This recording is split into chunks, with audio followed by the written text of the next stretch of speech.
Welcome, everyone, to the Monday edition of Fair Territory. I'm Ken Rosenthal here with you for the next, 25 minutes or so.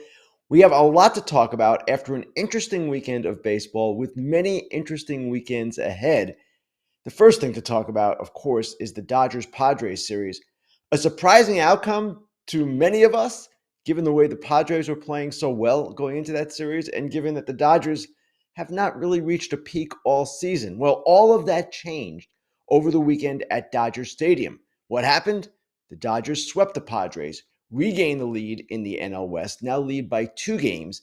And let's go through the 3 games a little bit before I mention some Padres concerns that kind of were amplified by this series. Okay, Friday night, Clayton Kershaw, brilliant against the Padres, and 6 innings, 1 run. That was on a night when the Padres had to throw a bullpen game with Michael King going on the injured list. Saturday, Dylan Cease, who has had an inconsistent season, was inconsistent again. 6 walks in 3 1/3 innings. The Dodgers, for whatever reason, had Cease's, head in a bad place, and they did a really good job against him. Also in this game, Blake Snell, 6 innings, scoreless. It was the second half Blake Snell that we're accustomed to seeing. And Will Smith, the catcher for the Dodgers, threw out 3 base runners, 3 attempted stealers in the first 2 innings. And then finally, Sunday, you saw that game. Darvish was just okay. Not even that for the Padres. Glasnow was decent. 5 innings for the Dodgers. Mookie Betts with the go-ahead homer in the 8th inning. And the Dodgers bullpen bent but didn't break to complete the sweep. So you have in this series Manny Machado going 1 for 12. Xander Bogaerts 1 for 11. Jake Cronenworth 0 for 7. Tatis struck out a number of times. Okay, the Padres offense has been a question at various points this season. But one question that has arisen with them with regard to their offense is their surprising lack of power. It seems only to be coming from Ramon Laureano right now, their new trade deadline acquisition. That's an exaggeration. But Laureano is the one guy who went deep in this series for the Padres. Actually, they had a couple of other homers as well. But they are not hitting home runs. And I want to show you where they rank among the league leaders in this regard, because this is a telling graphic that we're about to show you. Home runs for the season. The Yankees are number 1, 195. Dodgers number 2, 185. The Padres are 29th at 105. 29th. And the Pirates, of course, next at 88. They are last in the majors. So the Padres offense is a concern. And it has been a concern. And obviously the Dodgers pitching is getting healthier. We're going to see Tanner Scott and Kirby Yates and Michael Kopech before the end of the month, most likely. So the Dodgers look like, again, they've taken command.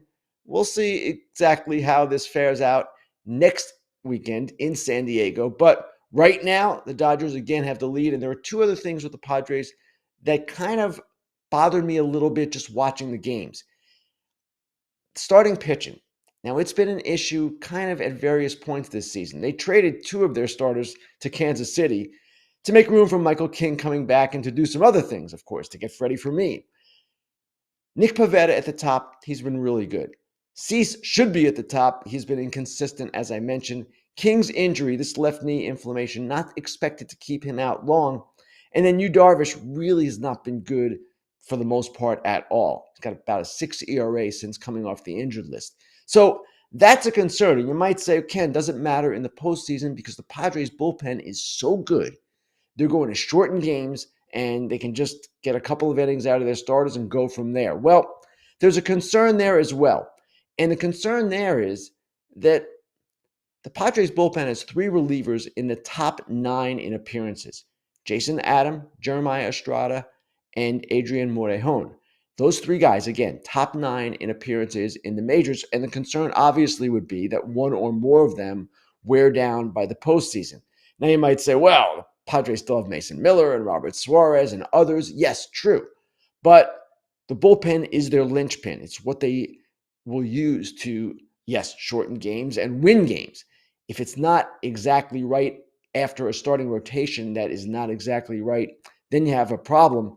Tatis is another question. No home runs in his last 97 plate appearances. That's the longest stretch of his career. But I would expect that when the lights come on in the playoffs, Tatis will be Tatis again, even though he has had somewhat of a rocky season. So the Dodgers again look in command of this division. They play again next weekend in San Diego, much different environment.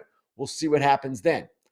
Okay, manager Dave Roberts from the Dodgers joins Alana Rizzo and Clint Pasillas on Dodgers territory today at noon Pacific, 3 Eastern, right after Foul Territory.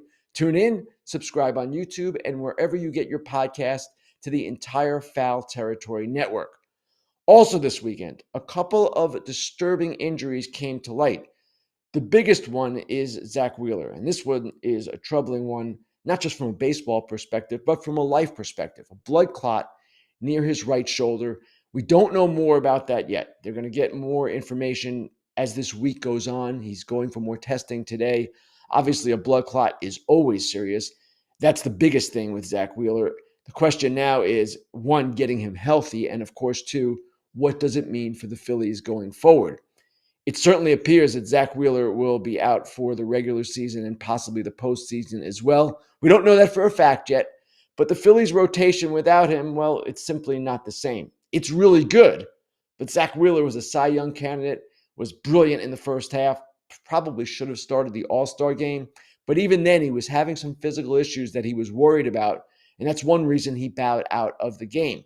So let's look at that Phillies rotation without Wheeler, because as I said, it's still good. It's just not quite the same. Christopher Sanchez, brilliant season. He is at the top of this thing, 2.45 ERA. Ranger Suarez at 3.28. Taijuan Walker, who's having a resurgence, 3.34. Jesus Luzardo and Aaron Nola, who came off the injured list yesterday after about a 3-month absence, wasn't good against the Nationals. Wasn't good before he got hurt either. You see the ERA there, 6.92. So we're going to have to see what kind of contribution Nola can make, if any, to this team in the postseason. And you saw also at the bottom of that graphic, Andrew Painter. He is a great Phillies pitching prospect, but while he was expected to be a contributor in the second half, as you saw, 5.15 ERA at AAA, 9.45 in August. So Painter still has some things to work out in the minors. He is not yet ready for the majors. So that's the Phillies. The other disturbing injury, clearly, is Zach Hader, left shoulder capsule sprain. And that one will keep him out at least 3 weeks. He's not going to throw. He believes he will be out for the rest of the regular season. Did not rule out the postseason, but I would say the chances are slim that we're going to see him again this year. If we do, bonus for the Astros. And what's interesting about the Astros, besides what's happened to their bullpen, in which everyone has to move up a rung, right? Brian Abreu, Bennett Sousa, all of these guys will now pitch in a later role. The depth is not the same as it was with Hader, the most dynamic reliever in the sport, or at least one of them. The Astros aren't playing well. They're 7-8 since the deadline when they acquired Carlos Correa. They're 14-20 since July 6th. And in this 6-game homestand they just completed against the Red Sox and Orioles, they were outscored 44-17, shut out twice by the Orioles, nearly no hit on Friday night. If ever there was an opportunity for the Mariners to grab this thing, it's right now. Now, Yordan Alvarez is on a rehabilitation assignment for the Astros. He's coming back. That's going to be a huge boost for Houston. But at the same time, no Josh Hader, a team that has been decimated by injuries all year, Houston I'm talking about, and a team that, again, is wobbling. It's the time right now for the Mariners to step forward and do something. All right, finally this weekend, I want to talk about the Yankees series. I was there Saturday for the Fox broadcast with AJ Brzezinski. He actually let me talk. Yes, it was great. AJ, Adam Wainwright, Adam Amin. That was a bit of a wild game. 12-8, I believe, was the final score. The Yankees end up sweeping the Cardinals, and the Guardians have lost 4 or 5. So if you look at the American League wildcard standings, the panic that was perhaps setting in for the Yankees and their fans about a week ago has been, let's say, diminished. The Yankees now have, again, a 3.5-game lead in the wildcard standings. It's pretty comfortable. You see it right there. Yankees at 67-57. Guardians have lost 4 or 5. They've fallen back. The Royals are still there. 4 games back. I don't expect either of those teams to mount a serious challenge for a couple of reasons. One is the Yankees' schedule.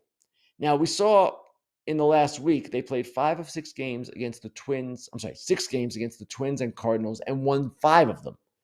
5-1 against the Twins and Cardinals. The Twins, a team that traded 10 players at the deadline. The Cardinals, a team that traded their top 3 relievers and spent the weekend playing without 2 of their best position players, Brandon Donovan and Wilson Contreras. Clearly, this has an effect on the quality of competition. And the Yankees, yes, they played better.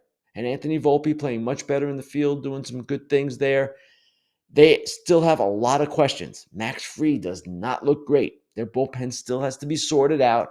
And when will Aaron Judge play the field? All of these questions still are there for the Yankees. But that schedule is going to be their saving grace. It is the easiest remaining schedule in the majors, according to Fangraphs.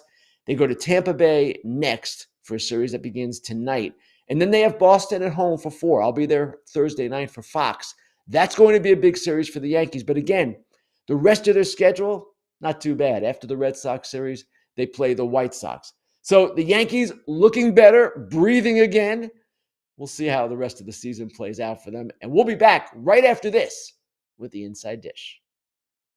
FT fam, when you're playing in games, you kind of have some stress, anxiety. Teammates need somebody, something to help.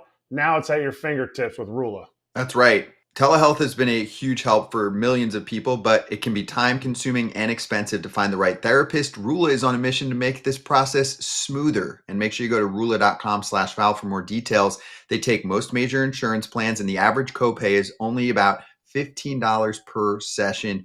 Every provider on Rula is carefully vetted and chosen for their expertise. Thousands have already trusted Rula to support them on their journey toward improved mental health and overall well-being. Head on over to rula.com/Val to get started today. After you sign up, they ask you where you heard about them. Please say that FT sent you there to support the show, but also worry about yourself here at rula.com, RULA.com/FOUL, and take the first step towards better mental health today. You deserve quality care from someone who cares.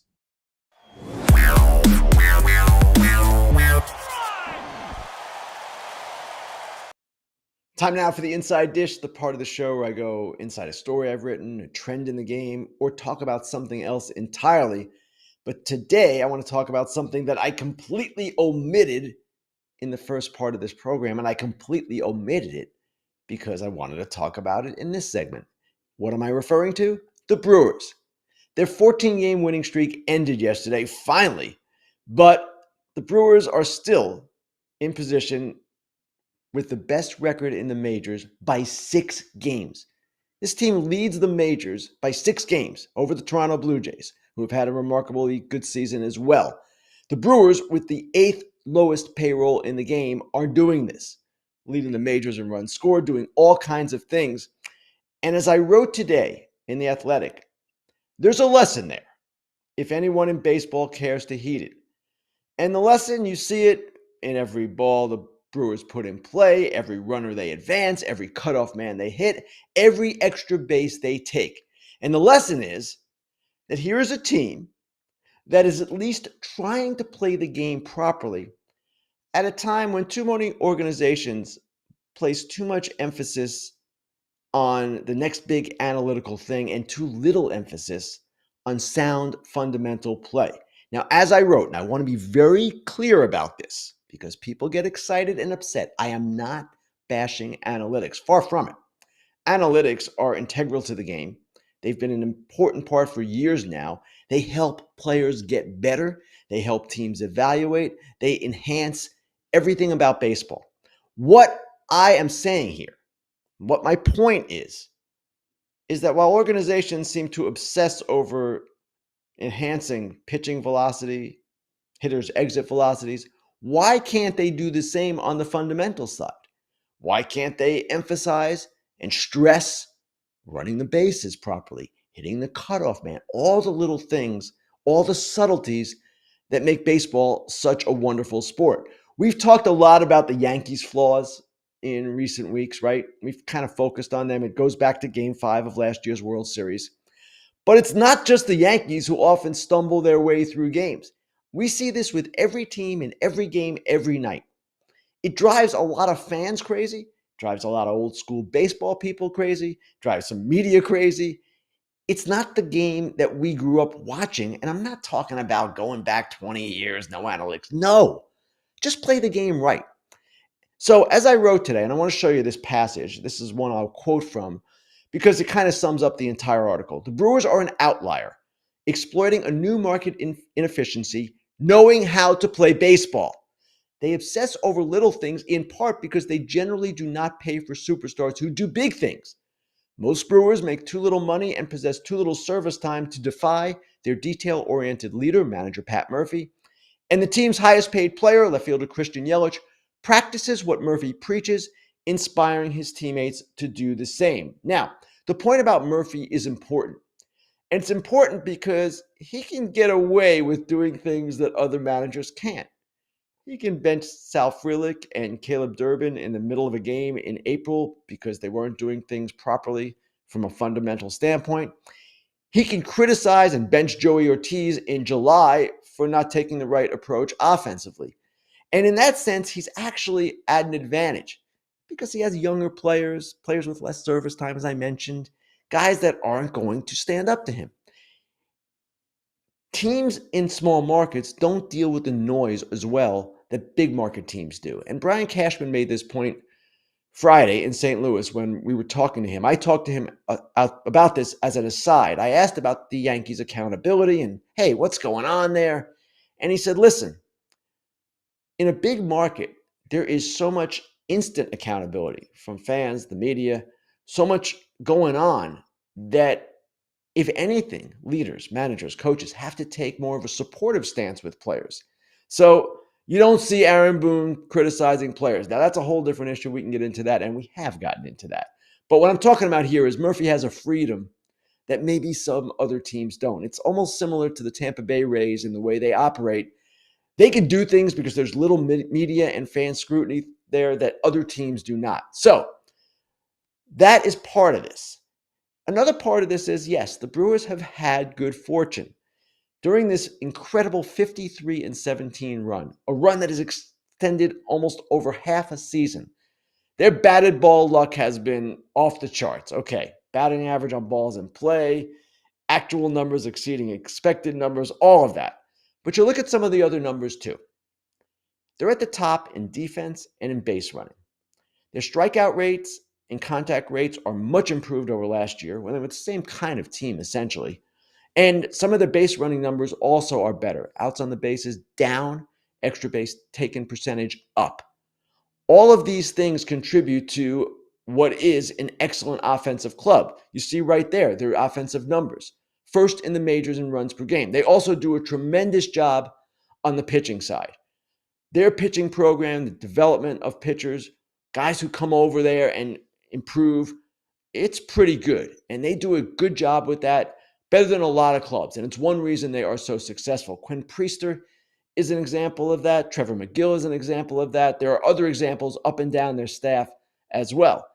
They didn't do much at the deadline. We know that. They didn't do much in the offseason. We know that. I've been critical of that with them, especially during the offseason when I thought they had a chance to do some things. They had just lost Devin Williams. They had just lost Willie Adames. Hey, they needed some reinforcement. They do it their way. And it's an awfully successful way. And again, it's a way that other teams should emulate, not necessarily in the way they're constructed. They do what they have to do, under payroll restrictions, but in the way they play the game. They scrap, they fight, they beat teams in any number of ways. And as I wrote, there's a lesson here, and it's high time other teams took notice. All right, we will be back with Grillin Ken right after this. Okay, Kratz, I opened up Arena Club, put my own money in there, and I wasn't going to go big. I know we went over the Ruby pack a week ago. This time, I just went for the low-level pack, where it's an easy entry point, $25. You can get yourself a big boy card. The Grail has many good options. I slice open the pack. We're looking at it if you're watching us right now, and I pull a card from the 1950s. Super cool. I enjoyed the experience looking at it. It's Jim Gilliam. It's a top set from the mid-50s. But I got an offer for more than what the slap pack costs, and I sold it back. Tough times for the Dodgers right now. Don't at me, but I got $28 instantly, so I can buy another one of those packs and try and get what I want. Absolutely. The excitement, I heard Kip say it before, the excitement's in the chase. You sold it back. Now you get to open another one. I enjoy when you slide it across the screen there and the pack opens. arenaclub.com/foul. 20% off your first slab pack or card purchase. Get after it. BetMGM is giving you the chance to win a prize every day during the baseball season. Step into the batter's box for BetMGM's Swing for the Fences free-to-play game. Visit the BetMGM app to access the game, and you'll score a prize if you hit a single, double, triple, or home run. Strikeout? No problem. Try again tomorrow. Gambling problem or concern? There is help. Call 1-800-GAMBLER.